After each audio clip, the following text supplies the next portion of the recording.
गुरुर्विष्णुः गुरुदेवो महेश्वरः गुरुः साक्षात् परब्रह्म तस्मै श्रीगुरवे नमः।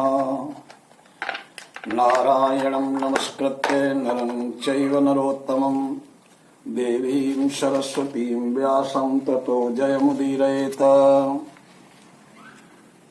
माघ मास महात्म्य कथा। सारे संसार के कर्ता श्री विष्णु देवी सरस्वती और गुरु जी के चरण कमलों में नमस्कार करके इस माघ मास महात्म्य का भाषा करता हूँ। एक समय श्री सूत जी ने अपने गुरु श्री व्यास जी से कहा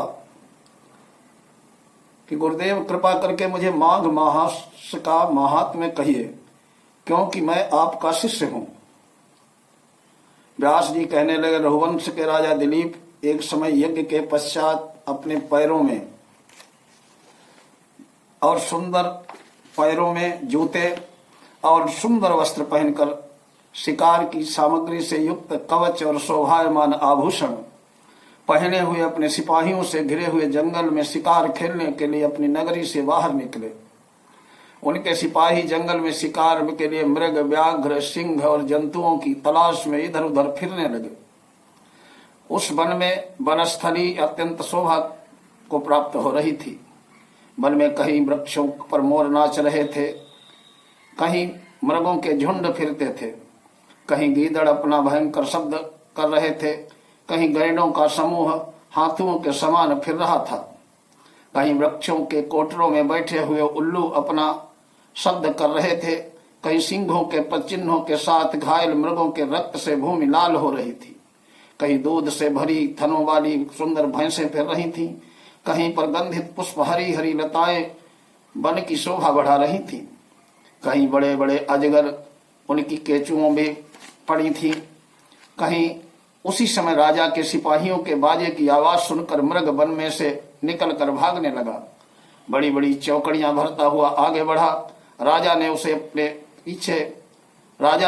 उसके पीछा अपना घोड़ा दौड़ाया, परंतु मृग पूर्ण शक्ति से भागने लगा। मृग कांटेदार वृक्षों के एक जंगल में घुसा। राजा ने भी उसके पीछे वन में प्रवेश किया, परंतु दूर जाकर मृग राजा की दृष्टि से ओझल हो गया। राजा निर्जन वन में अपने सैनिकों सहित प्यास से मारे अति दुखी हो गए। दोपहर के समय अधिक मार्ग पर चलने से सैनिक थक गए, घोड़े रुक गए।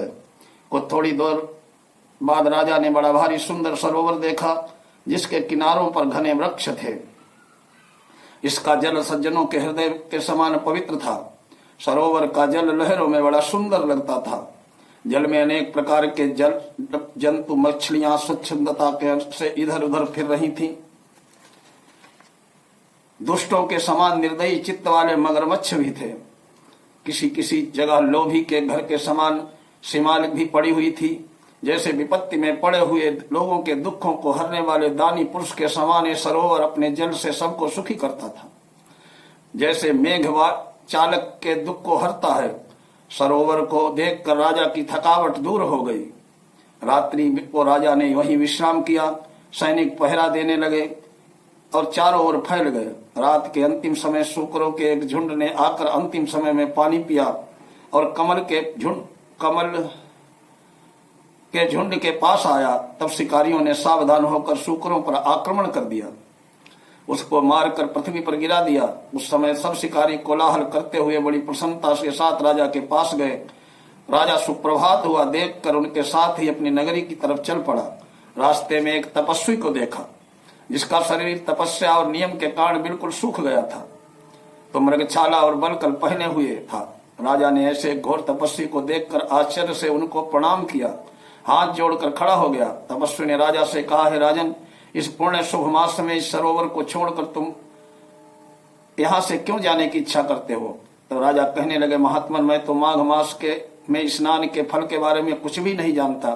कृपा करके विस्तार पूर्वक मुझको बतलाइए। इस प्रकार पद्म पुराण के माघ महात्म्य का यह प्रथम अध्याय संपूर्ण हुआ। राजा के ऐसे वचन सुनकर तपस्वी कहने लगा, राजन, भगवान सूर्य बहुत शीघ्र उदय होने वाले हैं, इसलिए ये समय हमारे लिए स्नान का है, कथा का नहीं। सो आप स्नान करके अपने घर को जाओ, अपने गुरु वशिष्ठ से इस महात्म्य को सुनो। इतना कहकर तपस्वी सरोवर में स्नान करने के लिए चले गए। राजा भी विधि पूर्वक सरोवर में स्नान करके अपने घर लौटा। रनिवास में जाकर तपस्वी की सब कथा रानी को सुनाई। तब सूत जी कहने लगे कि महाराज, राजा ने अपने गुरु वशिष्ठ जी से क्या क्या प्रश्न किया, उन्होंने क्या क्या उत्तर दिया, सो सुनिए। व्यास जी कहने लगे, सूत जी, राजा दिलीप ने रात्रि को सुख से सोकर प्रातः समय ही गुरु वशिष्ठ के पास जाकर उनके चरणों को छूकर प्रणाम करके नम्रता से पूछा कि गुरुदेव, आपने आचार, दंड, नीति, राज्य, धर्म और चारों वर्णों को, चारों आश्रमों की क्रियाओं, दान और अनेक विधान, यज्ञ, उनकी विधियां, व्रत, उनकी प्रतिष्ठा, भगवान विष्णु की आराधना बतलाई है। परंतु अब मैं आपसे माघ मास के महात्म्य को सुनना चाहता हूँ। सो हे तपोधन, नियम पूर्वक इसकी विधि समझाइए। गुरुदेव वशिष्ठ कहने लगे कि राजन, तुमने तीनों लोकों के कल्याणकारी वनवासी और गृहणियों के अंतःकरण को पवित्र करने वाले माघ मास के स्नान का बहुत सुंदर प्रश्न पूछा है। मकर राशि में सूर्य के आने पर माघ मास में स्नान का फल गौ, भूमि, तिल, वस्त्र, स्वर्ण, अन्न, घोड़ा आदि दानों और चांद्रायण या ब्रह्म कूर्म व्रत आदि से भी अधिक होता है। वैशाख और कार्तिक में जपदान, तप और यज्ञ बहुत फल देने वाले हैं, परंतु माघ मास में इनका फल बहुत ही अधिक होता है। माघ मास में स्नान करने वाला पुरुष राजा और मुक्ति के मार्ग को जानने वाला होता है। दिव्य दृष्टि वाले महात्माओं ने कहा है कि जो मनुष्य माघ मास में सकाम या भगवान के निमित्त नियम पूर्वक माघ मास में स्नान करता है, वो अत्यंत फल वाला होता है। उसको शरीर की शुद्धि, प्रीति और चारों प्रकार के फलों की प्राप्ति होती है। अदिति ने 12 वर्ष स्नान किया, इससे तीनों लोकों को उज्जैन करने वाले 12 पुत्र उत्पन्न हुए। माघ मास में स्नान करने से ही रोहिणी, सुहागा, अरुंधति दानशील हुई, इंद्राणी के समान रूपवती होकर प्रसिद्ध हुई। जो माघ मास में स्नान करते हैं और देवताओं के पूजन में तत्पर रहते हैं, उनको सुंदर स्थान, हाथी, घोड़ों की सवारी, दान को द्रव्य प्राप्त होता है और अतिथियों से उनका घर भरा रहता है। उनके घर में सदा वेद ध्वनि होती रहती है। वो मनुष्य धन्य है जो माघ मास में स्नान करते हैं, दान देते हैं, व्रत और नियमों का पालन करते हैं। दूसरे मनुष्य पुण्यों के क्षीण होने से मनुष्य स्वर्ग से वापस आ जाता है, परंतु जो मनुष्य माघ मास में स्नान करता है वो कभी स्वर्ग से वापस नहीं आता। इससे बढ़कर कोई नियम, तप, दान, पवित्र और पाप नाशक नहीं है।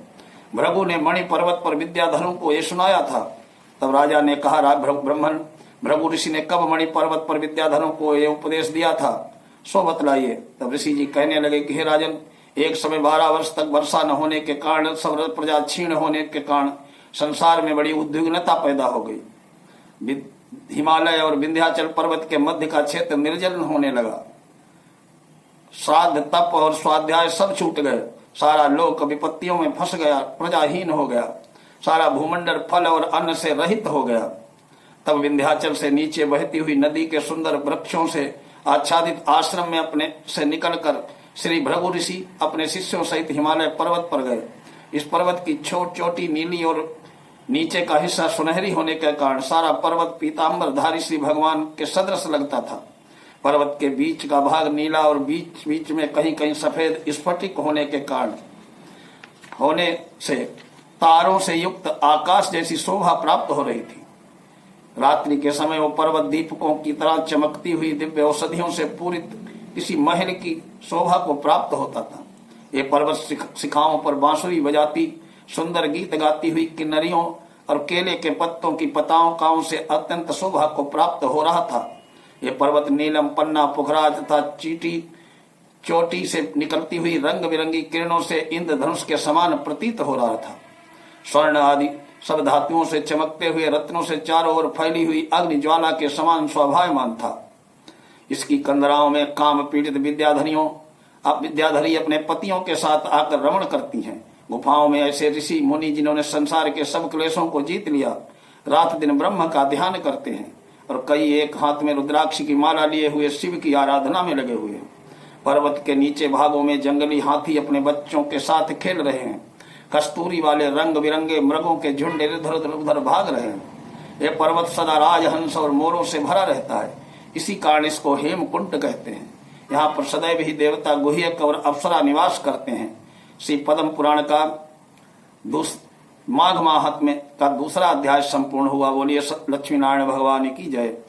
तब राजा दिलीप कहने लगे, महाराज ये पर्वत कितना ऊंचा और कितना लंबा चौड़ा है। तो वशिष्ठ जी कहने लगे कि 36 योजन, 1 योजन 4 कोस का होता है। 36 योजन ऊंचा, ऊपर चोटी से 10 योजन चौड़ा और नीचे 16 योजन चौड़ा, जो सब हरिचंदन, आम, मदार, देवदारू, अर्जुन के वृक्षों से सुशोभित है। दुर्भिक्ष से दुखी होकर इस सुंदर पर्वत को और फल फूल से परिपूर्ण देखकर भृगु वहीं रहने लगे। वहां पर कंदराओं, वनों, उपवनों में बहुत दिनों तक तप करते रहे। इस प्रकार भृगु ऋषि वहां पर अपने आश्रम में रह रहे थे। तो एक विद्याधर अपनी पत्नी सहित उतरा। वो अत्यंत दुखी थे। उन्होंने भृगु को प्रणाम किया। ऋषि ने बड़े मीठे स्वर से उन्हें से कहा कि हे विद्याधर, तुम बड़े दुखी दिखाई देते हो, इसका क्या कारण है? तब विद्याधर कहने लगा कि महाराज, पुण्य के फल को पाकर, स्वर्ग पाकर, देवतुल्य शरीर पाकर भी मेरा मुख व्याघ्र जैसे है। यही कारण है मेरे दुख और अशांति का है। न जाने किस पाप का फल है कि मेरे चित्त का व्याकुलता का।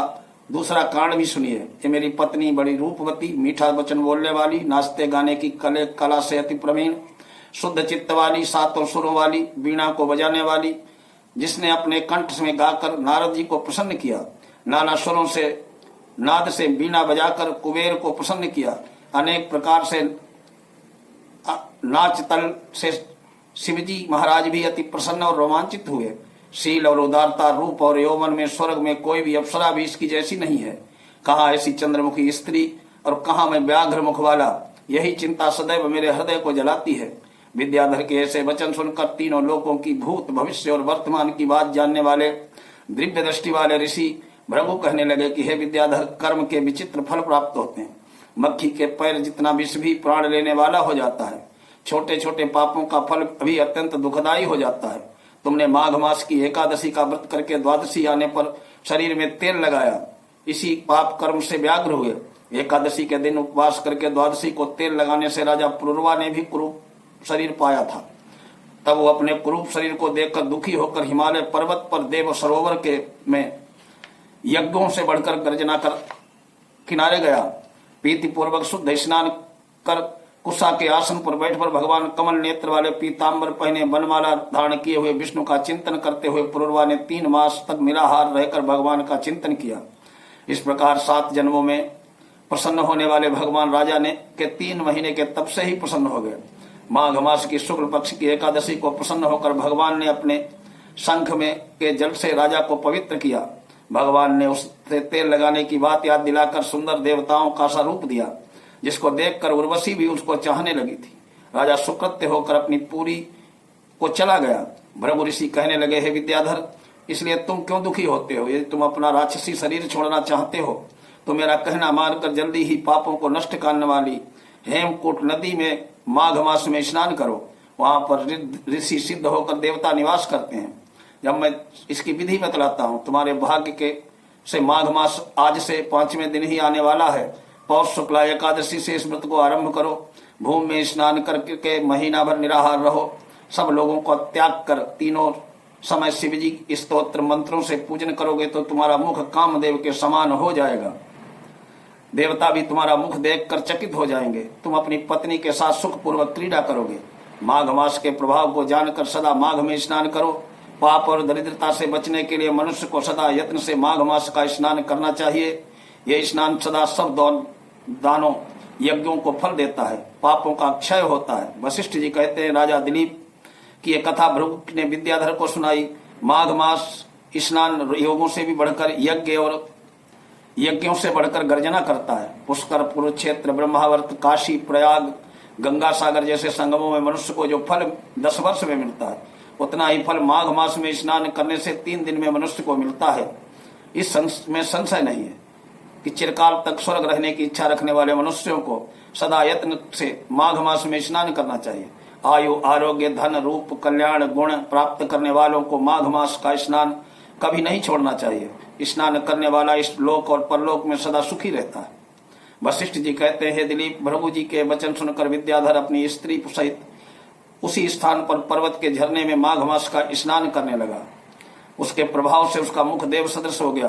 वह मणिग्रीव पर्वत पर आनंद से रहने लगे और भृगु जी भी नियम की समाप्ति पर शिष्यों सहित ईवा नदी के तट पर आ गए। बोलिए लक्ष्मीनारायण भगवान की जय हो।